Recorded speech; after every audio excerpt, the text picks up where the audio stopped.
अस्सलाम वालेकुम। आज की वीडियो में हम कुछ एनोमलीज की बात करेंगे जो आपकी जो जेनेटल सिस्टम होते हैं उससे रिलेटेड जो एनोमलीज होती हैं उनकी बात हम करेंगे।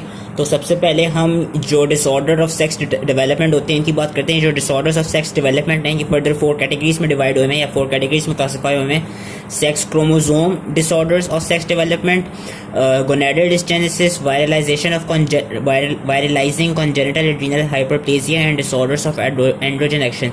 सबसे पहले जो पहला वाला सेक्स क्रोमोसोम DST, इसमें बेसिकली होता है कि जो इंडिविजुअल डेवलप होते हैं उसके जो क्रोमोसोम्स होते हैं वो एबनॉर्मल होते हैं। या तो वो XXX भी हो सकते हैं या XXY हो सकते हैं या वो 45X होते हैं। और इन डिफरेंट क्रोमोसोमल मतलब जो डिफरेंट क्रोमोसोम्स की नंबर होती है उससे रिलेटेड इनमें डिजीज हो सकती है। जो सेक्स क्रोमोसोम DST होती है इनमें usually Turner syndrome and client-Perot syndrome होता है। जो गोनेडल डिस्जेनेसिस है ये थोड़ा इंपॉर्टेंट है। गोनेडल डिस्जेनेसिस में बेसिकली आपके over testicular DST, XX testicular DST and XY gonadal डिस्जेनेसिस आता है। अब बेसिकली इसमें होता ही है कि जो बच्चा पैदा होता है ना तो या ड्यूरिंग अल्ट्रासोनोग्राफी जो बच्चे का एक्सटर्नल जेनेटेलिया होता है वो इतना एम्बिगुअस होता है कि वो समझ नहीं आती कि वो मेल है या फीमेल है। लाइक दैट एक्चुअली हैपेंस कि you can't decide through ultrasound या यू कांट सही से आइडेंटिफाई या clarify through even after birth के ये जो बच्चा पैदा हुआ है ये मेल है या फीमेल है, क्योंकि जो इसका एक्सटर्नल जेनेटेलिया होता है वो इतना एम्बिगुअस होता है। तो उसको इन 3 डिफरेंट कैटेगरीज में डिवाइड किया। सबसे पहली है ओवो टेस्टिकुलर DST। ओवो टेस्टिकुलर DST में क्या देखा गया है कि इन इंडिविजुअल्स के पास सेक्स क्रोमेटिन अवेलेबल होता है। They are chromatin positive nuclei और ये किसी भी इनकी जो कैरियोटाइपिंग होती है ये they can either be 46XX, they can be 46XY, ये दोनों चीजें हो सकती हैं। या क्या कहते हैं ये 46XX भी हो सकते हैं, ये 46XY भी हो सकते हैं, या ये बोथ 46XX और 46XY हो सकते हैं। और इसको ओवो टेस्टिकुलर इसलिए कहा गया क्योंकि इन इंडिविजुअल्स में ये देखा गया कि जो इनकी गोनेडल्स डेवलपमेंट होती है ना वो सही से नहीं होती। इनमें मसला गोनेड की डिफरेंशिएशन के वक्त होता है। वी स्टडीड के जो गोनेड्स के कॉर्टेक्स होते हैं फीमेल्स में it produces ovaries whereas medulla regresses and in males the medulla produces testes whereas the cortex regresses। लेकिन ओवो टेस्टिकुलर DST में होता है कि ओवो टेस्टिकुलर नाम से पता चले इन इंडिविजुअल्स में या तो एक गोनेड प्रेजेंट होगा और एक गोनेड के अंदर ही टेस्टिस भी अवेलेबल होंगी और ओवरी भी अवेलेबल होंगी, इसलिए इसको ओवो टेस्टिस नाम दिया गया। या इनके पास दोनों गोनेड्स होंगे जिस तरह हर नॉर्मल इंडिविजुअल में होते हैं, लेकिन इनका ये हो सकता है कि एक साइड पे समझो कि राइट साइड पे जो गोनेड है वो ओवरी हो और लेफ्ट साइड पे जो गोनेड है वो टेस्टी हो। तो इन इंडिविजुअल्स में ये वाली चीज देखी जाती है क्योंकि इनके जो गोनेड्स होते हैं उनकी सही से डिफरेंशिएशन नहीं हो पाती। फिर हम आ जाते हैं XX testicular DST। XX testicular DST में खास चीज ये थी कि जो इंडिविजुअल प्रेजेंट होगा उसकी जो कैरियोटाइपिंग होगी it will show XX chromosome, they will be chromatin positive again. लेकिन इसमें एबनॉर्मेलिटी क्या आती है कि जो इसमें इंडिविजुअल प्रेजेंट होता है उसकी क्या कहते हैं या टेस्टिस प्रेजेंट हो सकती हैं। मतलब XX क्रोमोसोम वी नो कि ये जो XX क्रोमोसोम होता है उसका मतलब है कि फीमेल है, लेकिन हम उसका एक्सटर्नल जेनेटेलिया देखेंगे उसका एक्सटर्नल जेनेटेलिया में टेस्टिस अवेलेबल होंगी and they could also have hypospadia से हाइपोस्पेडिस हम पढ़ेंगे आगे होता क्या ये, क्योंकि इनका भी एक्सटर्नल जेनेटेलिया इतना एम्बिगुअस होगा और उसमें टेस्टिस अवेलेबल भी होंगी। और टेस्टिस प्रेजेंट क्यों होंगी क्योंकि इस वाली डिजीज में क्या एक डिफेक्ट आया होता है, बेसिकली जो SRY जीन होती है ना जो कि अमूमन Y क्रोमोसोम में प्रेजेंट होती है, Y क्रोमोसोम के शॉर्ट आर्म में प्रेजेंट होती है जहां पे उसका टेस्टिस टर्मिनेटिंग फैक्टर होता है। इस डिसीज में मसला ये हो जाता है कि जो वो SRY जीन है वो बेसिकली X क्रोमोसोम के ऊपर प्रेजेंट हो जाती है, X क्रोमोसोम में ट्रांसलोकेट हो जाती है जिसकी वजह से जो एक्सटर्नल जेनेटेलिया है उसकी क्या कहते हैं मेल लाइक अपीयरेंस आती है और उनमें टेस्टिस प्रेजेंट होती हैं उन इंडिविजुअल्स में। उसके बाद हम बात करते हैं XY गोनेडल डिस्जेनेसिस की। अब XX में क्या था कि जो इंडिविजुअल प्रेजेंट हुआ था उसकी कैरियोटाइपिंग XX थी, लेकिन जो उसके जेनेटेलिया की प्रेजेंस थी वो बिल्कुल मेल लाइक थी। इसमें क्या होता है कि जो इंडिविजुअल पैदा हुआ होगा उसकी कैरियोटाइपिंग में XY शो हुआ होगा। उसकी खास चीज ये कि जो उसका सेक्स क्रोमेटिन है वो अवेलेबल नहीं होगा, it will be chromatin negative nuclei. लेकिन इनमें क्या खास चीज होती है कि XY तो प्रेजेंट होगा पर जो उनका इंटरनल और एक्सटर्नल जेनेटेलिया होगा ना वो बिल्कुल फीमेल की तरह लग रहा होगा। क्यों? क्योंकि इन इंडिविजुअल्स के अंदर जो एंटी मलेरियन हार्मोन और जो टेस्टोस्टेरोन प्रोड्यूस हो रहे होते हैं वो अपना एक्शन सही से कर नहीं पा रही होती, या उनकी जो प्रोडक्शन होती है वो इतनी इनएडिक्वेट होती है जिसकी वजह से उनमें Y क्रोमोसोम तो होता है लेकिन उनके जो सेक्सुअल कैरेक्टरिस्टिक्स होते हैं, जो सेक्सुअल फीचर्स होते हैं जो असूलन मेल्स के होने चाहिए वो इनके अंदर सही से डेवलप नहीं हो पाते। इसलिए जो उनका इंटरनल और कुछ टू सम एक्सटेंट जो एक्सटर्नल जेनेटेलिया होता है वो बिल्कुल फीमेल लाइक अपीयरेंस की तरह होता है। बाद में हम बात करते हैं वायरलाइजिंग CH की। इसमें बेसिकली वायरलाइजिंग कॉन्जेनिटल एड्रीनल हाइपरप्लेजिया में होता ही है कि जो एंड्रोजन्स हैं उनकी सही से प्रोडक्शन उनकी काफी ज्यादा प्रोडक्शन होने लग जाती है एंड जो मिनरलोकॉइड्स एंड ग्लूकोकॉर्टिकॉइड्स होते हैं उनकी सही से प्रोडक्शन नहीं होती। और वो क्यों नहीं होती? क्योंकि इसके लिए आपको बायोकेमिस्ट्री की मेरी वीडियो देखनी होगी। जो एड्रीनल ग्लैंड्स पे बेसिकली इसमें एक एंजाइम डिफेक्ट आ जाता है 21 हाइड्रोक्सिलेज का। 21 हाइड्रोक्सिलेज से मिनरल कॉर्टिकॉइड्स एंड ग्लूकोकॉर्टिकॉइड्स नहीं बन पाते, बल्कि जो आपके एड्रीनल हार्मोन्स होते हैं उसमें एंड्रोजन ज्यादा प्रोड्यूस होने लग जाते हैं। अब इसमें फीमेल्स में ज्यादा, क्योंकि फीमेल्स को ज्यादा इफेक्ट क्यों करता है, अगर फीमेल्स में ज्यादा एंड्रोजन प्रोड्यूस होते हैं यानी फीमेल्स में ज्यादा वो प्रोड्यूस होने लग जाए टेस्टोस्टेरोन, एंड्रोस्टेनिडायोन और डाइहाइड्रोटेस्टोस्टेरोन, तो उससे होगा क्या, फीमेल में मेल लाइक कैरेक्टरिस्टिक्स आ जाते हैं, फीमेल में मैस्कुलिनाइजेशन हो जाती है। और यही इस वाले केस में होते हैं जो इसकी इन्होंने यहाँ पे पिक्चर दिखाई है कि सिंस यहाँ पे ज्यादा एंड्रोजन प्रोड्यूस हो, इसलिए अमूमन अगर तो ये नॉर्मल फीमेल होती है, इसकी जो लेबिया मजोरा है उसने लेबिया मजोरा फ्यूज नहीं होता, लेबिया मजोरा अनफ्यूज होता है, लेकिन इसमें एंड्रोजन्स इतने ज्यादा प्रोड्यूस है कॉन्जेनिटल एड्रीनल हाइपोप्लेजिया की वजह से, जिसकी वजह से इसकी जो लेबियोस्क्रोटल स्वेलिंग थी इस फीमेल की वो आपस में फ्यूज हो गई और उन्होंने बिल्कुल एक स्क्रोटन लाइक चीज बना दी। और जो इसका क्लिटोरिस था, जो फीमेल्स में जो वो होता है प्राइमोर्डियल फेलिस जो होता है क्लिटोरिस बनाता है, उसने क्या कहते हैं इतना इनलार्ज और क्लिटोरल हाइपरट्रॉफी, एक बड़ा सा बिल्कुल ऑलमोस्ट पीनस लाइक स्ट्रक्चर बना दिया क्लिटोरिस को। तो ये एक दिखाया गया है, जिस एक केस दिखाया गया है CAH का, कॉन्जेनिटल एड्रीनल हाइपोप्लेजिया का, कि उसके एंड्रोजन्स की इतनी प्रोडक्शन हुई कि उसके लेबिया मजोरा फ्यूज कर गए और वो बिल्कुल स्क्रोटम लाइक लग रहे हैं, एंड जो उसका क्लिटोरिस है वो भी बिल्कुल पीनस लाइक लग रहा है, इसको क्लिटोरल हाइपरट्रॉफी हुई हुई है। बाकी आपका क्या कहते हैं, एक और आता है which is known as androgen insensitive syndrome. Androgen insensitive syndrome में क्या खास चीज होती है कि इसमें जो एंड्रोजन्स के रिसेप्टर्स होते हैं ना, उनमें कोई म्यूटेशन आ जाती है, उनमें डिफेक्ट आ जाता है, जिसकी वजह से जो एंड्रोजन्स होते हैं वो सही से उन पे एक्ट कर नहीं पाते, उन पे लग नहीं पाते, जिसकी वजह से एंड्रोजन्स अपना फंक्शंस परफॉर्म कर नहीं पाते। अब इसमें होता क्या है कि जो इसमें इंडिविजुअल प्रेजेंट हुआ होगा, she will be normal appearing female, और जो उसकी कैरियोटाइप होगी इट विल शो 46XY, और उसका जो एक्सटर्नल जेनेटेलिया भी होगा ना वो भी बिल्कुल फीमेल लाइक होगा। तो और ये इन्होंने यहाँ पे इसकी एक पिक्चर दिखाई हुई, दिखाई है बिल्कुल नॉर्मल फीमेल है, उसके जो सेक्सुअल कैरेक्टरिस्टिक्स हैं जिस तरह ब्रेस्ट की डेवलपमेंट है वो बिल्कुल नॉर्मल हुई है।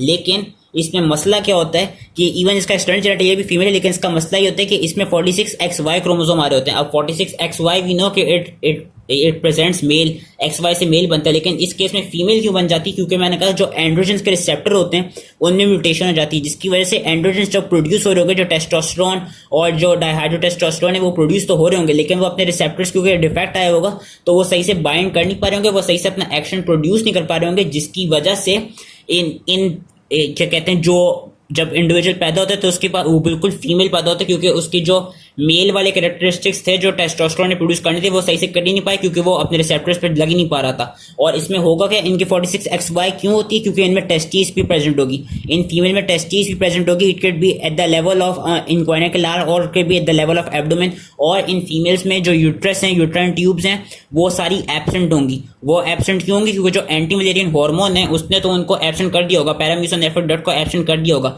लेकिन जो टेस्टोस्टेरोन था, testosterone since it was an androgen और वो सही से अपने एक्शंस परफॉर्म नहीं कर सका, तो जो मीजोनेफ्रिक डक्ट था वो सही से मेल का जेनेटेलिया नहीं बना सका, इसलिए जो इंडिविजुअल प्रेजेंट होगा she will be female, she will have external genitalia of female. और ये डिटेक्ट कैसे होता है, ये यूजुअली डिटेक्ट ऐसे होता है कि लेट सपोज अगर आपने टेस्टिस ना डिटेक्ट कर पाए कि वो एब्डोमेन या इनगुइनल कैनाल पे, ये डिटेक्ट ऐसे होता है कि ड्यूरिंग प्यूबर्टी या आफ्टर भी, इवन आफ्टर प्यूबर्टी जो फीमेल होती है शी डजंट कि उसको कोई मेंस्ट्रुएशन नहीं होती, she has amenorrhea, complete absence of menstruation.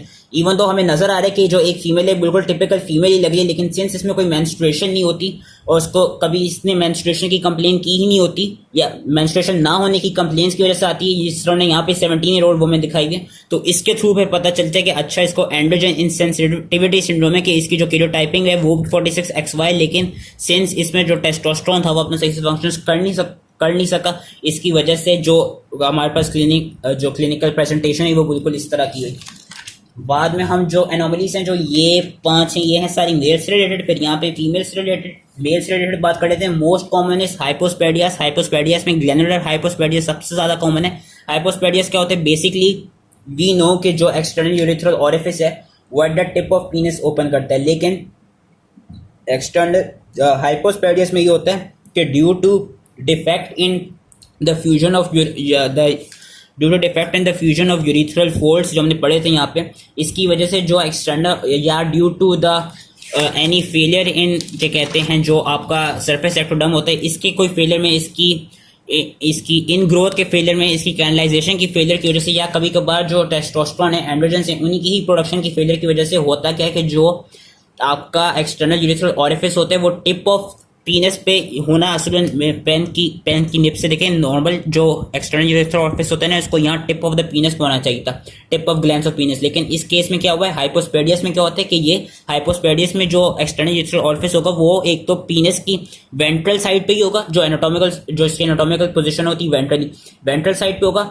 ये 4 जगहों पे हो सकता है, या तो ग्लैन्युलर हाइपोस्पेडियस जो सबसे कॉमन होता है कि इसमें जो एक्सटर्नल यूरेथ्रल ऑरिफिस की ओपनिंग होती है वो बिल्कुल ओपन करी होती है at the ventral anterior surface of glands of पीनस, जो ग्लैंड्स है पीनस का उसके एंटीरियर ही ओपन करी है, टिप ऑफ पीनस पे ओपन नहीं करती। दूसरी टाइप क्या है, पीनाइल हाइपोस्पेडियस। पीनाइल हाइपोस्पेडियस में क्या करते हैं कि जो बॉडी है ना, पीनस की बॉडी है, यहाँ कहीं भी एक्सटर्नल यूरेथ्रल ऑरिफिस की ओपनिंग होगी। तीसरी टाइप क्या है, पीनोस्क्रोटल हाइपोस्पेडियस। पीनोस्क्रोटल हाइपोस्पेडियस में क्या होता है कि यहाँ जहाँ पीनस एंड स्क्रोटम है इसके दरमियान में यहाँ को कहीं पे एक्सटर्नल यूरेथ्रल ऑरिफिस की ओपनिंग होगी। चौथी टाइप जो कि सबसे ज्यादा रेयर टाइप होती है वो होती है पेरिनियल हाइपोस्पेडियस। और पेरिनियल हाइपोस्पेडियस में क्या होता है कि जो एक्सटर्नल यूरेथ्रल ऑरिफिस की ओपनिंग होती है वो अराउंड यहाँ होती है। और वो क्यों होती है, क्योंकि उसमें जो स्क्रोटम होता है वो सही से डेवलप नहीं हुआ था। और वो स्क्रोटम सही से डेवलप क्यों नहीं हुआ था, क्योंकि जिसमें लेबियोस्क्रोटल स्वेलिंग्स होती है वो सही से फ्यूज नहीं हुई होती। So this was related to hypospadias. फिर एक और चीज आती है which is known as epispadias. Epispadias में क्या है, हाइपोस्पेडियस में जो एक्सटर्नल यूरेथ्रल ऑरिफिस की ओपनिंग थी वो हो रही थी वेंट्रल सरफेस पे पीनस की। जो एपिस्पेडियस होता है ना, एपिस्पेडियस में जो एक्सटर्नल यूरेथ्रल ऑरिफिस की ओपनिंग होती है वो होती है उसकी डॉर्सल सरफेस पे। इसकी डॉर्सल सरफेस पे एक्सटर्नल यूरेथ्रल ऑरिफिस की ओपनिंग होती है। एंड ये होती क्यों है, इसका मोस्ट इंपॉर्टेंट कॉज क्या है, usually due to exstrophy of bladder की वजह से एपिस्पेडियस होता है। फिर एक आपका आ जाता है एजेनेसिस ऑफ एक्सटर्नल जेनिटलिया। इसमें बेसिकली फीमेल या मेल जो भी इंडिविजुअल हो उसके पास जो, अगर तो मेल होगा तो उसमें पीनस बिल्कुल ही एब्सेंट होगा, और अगर फीमेल होगी तो उसमें क्लिटोरिस बिल्कुल एब्सेंट होगा। एंड ये क्यों होता है, क्योंकि इसमें जो जेनिटल ट्यूबरकल होता है which basically gives rise to primordial phallus and to penis and clitoris in both males and females respectively. इसमें बेसिकली होता है कि जो जेनिटल ट्यूबरकल होता है उसी की डेवलपमेंट में कोई फेलियर हो जाता है, वही नहीं बन पाता। जब जेनिटल ट्यूबरकल ही एब्सेंट होता है तो जो पीनस और क्लिटोरिस हैं वो भी फिर आपके एब्सेंट हो जाते हैं, which are external genitalia of both sexes. फिर आपके पास एक आ जाता है bifid penis and diphallia. Bifid penis में क्या होता है कि it also happens due to exstrophy of bladder. इसमें बेसिकली जो पीनस होगा वो एक तरफ से 2 हाफ्स में डिवाइड हुआ होगा। और फिर एक डाइफेलिया आता है। डाइफेलिया में होता क्या है कि यहाँ पे 2 जेनिटल ट्यूबरकल्स बन जाते हैं, जिसकी वजह से 2 पीनस, डबल पीनस प्रेजेंट हो जाते हैं मेल्स में। फिर एक call last related to males होती है माइक्रोपीनस। माइक्रोपीनस में जो पीनस होता है वो इतना छोटा होता है, और इसकी यूजुअल कॉज क्यों होती है, हाइपोपिट्यूटरिज्म। इसमें बेसिकली जो हार्मोन्स हैं जिन्होंने जिस तरह टेस्टोस्टेरोन हो गया, एंड जो पिट्यूटरी के हार्मोन हैं जिन्होंने पे टेस्टोस्टेरोन की एक्टिविटी को फर्दर एक्टिवेट करना है, फर्दर स्टिमुलेट करना है, उनमें कोई मसला होता है जिसकी वजह से जो एक्सटर्नल जेनिटेलिया उसकी डेवलपमेंट सही से नहीं हो पाती, बहुत छोटा सा प्रोड्यूस होता है, इसलिए इस कंडीशन को कहा गया माइक्रोपीनस। अब हम आ जाते हैं फीमेल से रिलेटेड। फीमेल से रिलेटेड आपकी यूजली जो होती हैं वो होती हैं double uterus, bicornuate uterus, bicornuate uterus, फिर रुडिमेंट्री हॉर्न, यूनिकॉन्वेट यूट्रस एंड फिर वेजाइनस रिलेटेड। होता है क्या, सबसे पहले हम यूट्रस की बात कर लेते हैं। ये एक नॉर्मल लुकिंग यूट्रस होता है जो नॉर्मल फीमेल्स में प्रेजेंट होता है। बाइकॉन्वेट यूट्रस में क्या होता है कि बाइकॉन्वेट यूट्रस, सबसे पहले डबल यूट्रस की बात करते हैं। डबल यूट्रस में क्या होता है, जो उन्होंने यहाँ पे दिखाया हुआ है, डबल यूट्रस में 2 यूट्रसेस प्रेजेंट हो जाते हैं। इस कंडीशन में 2 यूट्रस प्रेजेंट है। यहाँ जो इन्होंने अल्ट्रासोनोग्राफी में दिखाए हुए जो सही से आई थिंक शो नहीं हो रहे, पर ये 2 यूट्रस प्रेजेंट है, एक ही वजाइना प्रेजेंट है। और ये 2 यूट्रस क्यों बन जाते हैं, basically due to any failure of fusion of paramesonephric duct. जो हमने पढ़े थे पैरामीजोनेफ्रिक डक्ट जो पे आगे जाके यूट्रोवेजाइनल प्राइमोर्डियम बना रहे थे, बेसिकली इन पैरामीजोनेफ्रिक डक्ट्स की जो यहाँ पे इंफीरियर डिफ्यूजन में कोई अगर मसला आ जाए या ऐसा हो कि वो सही से फ्यूज ना हो पाए तो उससे डबल यूट्रस प्रेजेंट हो जाता है, जिसकी वजह से हम देख सकते हैं कि इसमें 2 यूट्रस प्रेजेंट है। अब डबल यूट्रस या तो एक वजाइना के साथ हो सकता है या 2 वजाइना के साथ हो सकता है। फिर एक और कंडीशन आती है which is known as bicornuate uterus. Bicornuate uterus में क्या होता है कि एक पैरामीजोनेफ्रिक डक्ट तो नॉर्मली डेवलप हुआ होता है, लेकिन जो दूसरा पैरामीजोनेफ्रिक डक्ट होता है ना वो सही से डेवलप हुआ नहीं होता। डेवलप होता है लेकिन सही से डेवलप नहीं हुआ होता, जिसकी वजह से उसकी सही से फ्यूजन नहीं हो पाती, जिसकी वजह से उसमें देखा गया कि बाइकॉन्वेट यूट्रस होते हैं। जहां उसकी बॉडी होती है ना यूट्रस की, वहां से वो डबल होता है, वैसे वो सिंगल लाइक होता है। मतलब जिस तरह ये कि डबल यूट्रस में तो ये था कि यूट्रस थे ही 2, यहाँ पे 2 इस्तेमाल शो किए हैं। बाइकॉन्वेट यूट्रस में क्या होगा कि जो बॉडी है वहां से बस ये थोड़ा डबल सा बन जाते हैं, और लेकिन जो उसका इस्तेमाल है वो एक ही होगा। और बाइकॉन्वेट यूट्रस में रुडिमेंट्री हॉर्न यही दिखाया है कि जो इसमें पैरामीजोनेफ्रिक डक्ट था वो सही से फ्यूज नहीं हो सका, सही से एक पैरामीजोनेफ्रिक डक्ट डेवलप नहीं हो सका, जिसकी वजह से जो यूट्रस प्रेजेंट हुआ उसका जो हॉर्न है वो रुडिमेंट्री है और ये बाइकॉन्वेट है। और कभी कभार होता क्या है कि एक सेप्टम प्रोड्यूस हो जाता है, जिसकी वजह से यूट्रस 2 में डिवाइड हो जाता है। फिर एक कंडीशन आती है which is known as unicornuate uterus. Unicornuate uterus में क्या होता है, जो कि आप देख के भी बता सकते हैं, बेसिकली इसमें एक ही यूट्राइन ट्यूब होती है और यूट्रस की सही से डेवलप नहीं होती, प्रेजेंट नहीं होती। क्यों क्यों नहीं होती? क्योंकि जो इसमें पैरामीजोनेफ्रिक डक्ट होता है उसमें से जो बाइकॉन्वेट था, बाइकॉन्वेट का मैंने इसलिए कहा था कि दोनों में से एक तो प्रेजेंट होगा पैरामीजोनेफ्रिक डक्ट, लेकिन एक सिर्फ कुछ ही हद तक डेवलप हुआ होगा, सही से डेवलप नहीं हुआ होगा। यूनिकॉन्ड्रोइड यूट्रस में ये होता है कि एक पैरामीजोनेफ्रिक डक्ट तो बिल्कुल ही एब्सेंट होते हैं, डेवलप होते ही नहीं, डीजनरेट कर जाते हैं। सिर्फ एक ही पैरामीजोनेफ्रिक डक्ट अवेलेबल होता है, जिसकी वजह से हमारे पास इस तरह की प्रेजेंटेशन आती है, which is known as unicondroid uterus. अब इस तरह की फीमेल्स जो हैं दे कैन गिव डिलीवरी, लेकिन there is a high chance कि उनकी क्या कहते हैं उनके अर्ली मिसकैरेजेस हो जाएंगे या उनको प्री टर्म डिलीवरी करने पड़े या उनकी रिकरेंट प्रेगनेंसी लॉस हो।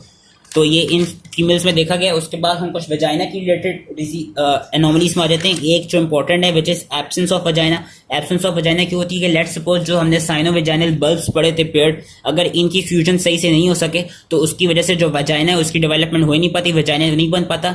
और मोस्ट इंपॉर्टेंटली जो ज़्यादातर देखा ये गया है कि जब वजाइना नहीं प्रेजेंट होता तो साथ में देखा गया कि वजाइना की एब्सेंस के साथ साथ उन फीमेल्स में यूट्रस की भी एब्सेंस होती है। वो क्यों होती है? क्योंकि वी नो कि both vagina and uterus they derive from same primordium which is known as uterovaginal primordium. Since uterovaginal primordium give rise to both uterus and vagina, it has been shown या it has been seen कि जब vagina absent हो तो उसके साथ साथ uterus भी almost नहीं यूजुअली एब्सेंट एब्सेंट होएगा। एक और चीज देखी गई है वेजाइनल एट्रीजिया। इसमें बेसिकली क्या होता है कि जो हमने वेजाइनल प्लेट पढ़ी थी, हमने देखा था कि इसके सेंटर में कुछ सेल्स थे, उन्होंने फिर कैनलाइज हो गए और ल्यूमेन फॉर्म कर दिया। अगर वो सेंटर वाले सेल्स कैनलाइज नहीं कर सके तो वेजाइनल एट्रीजिया हो जाएगा, वेजाइना की ब्लॉकेज हो पाएगी, वेजाइना का ल्यूमेन बन ही नहीं पाएगा, जिसकी वजह से वेजाइना की ब्लॉकेज होगी। फिर एक और आपकी आ जाती है इम्परफोरेट हाइमन। वी नो के हाइमन जो है it is a membrane like structure जो कि फिर बाद में ब्रेकअप कर जाते हैं, जो कि वेजाइना के एंटीरियरली लाइक कर रहा होता है। लेकिन कभी कभार ऐसा होता है कि वेजाइना जो हाइमन है वो इम्परफोरेट, वो सही से ब्रेकअप नहीं करता। जब वो सही से ब्रेकअप नहीं हो पाता जिस तरह ये नॉर्मल दिखाया हुआ है, और फिर ये सारी डिफरेंट एनोमलीज दिखाएंगी कि अगर हाइमन सही से जो वेजाइना ओरिफिस है उसके पास से सही से नहीं फटा, सही से नहीं हट सका, तो उसकी वजह से क्या होगा कि जो वेजाइनल ओरिफिस होगा वहां पे एक ब्लॉकेज प्रोड्यूस हो पाएगी and it will again hinder with जो भी मतलब ओके वजाइनल ओरिफिस जो है बेसिकली वही चीज़ हो जाएगी कि वजाइना का ओरिफिस जो है वो ब्लॉक हो जाएगा, उसमें सही से एंटर नहीं हो सका जाएगा। जिस तरह यहाँ पे दिखाया हुआ है कि यहाँ पे हाइमन की सही से परफोरेशन नहीं हुई भी तो वजाइनल ओरिफिस इस फिगर का नहीं है। यहाँ पे जरा डबल वजाइनल ओरिफिस प्रेजेंट होगा, यहाँ पे तो बिल्कुल ही एब्सेंट है क्योंकि हाइमन सही से परफोरेट कर नहीं सका। यहाँ पे भी बहुत छोटा सा वजाइनल ओरिफिस है और यहाँ से भी बिल्कुल cribriform plate like cribriform hymen है क्योंकि ये सही से परफोरेट नहीं कर सका। So that was all the anomalies related to vagina and all the genital duct system. I hope कि इजीली सारी समझ में आ गई हाँ, एंड थैंक यू।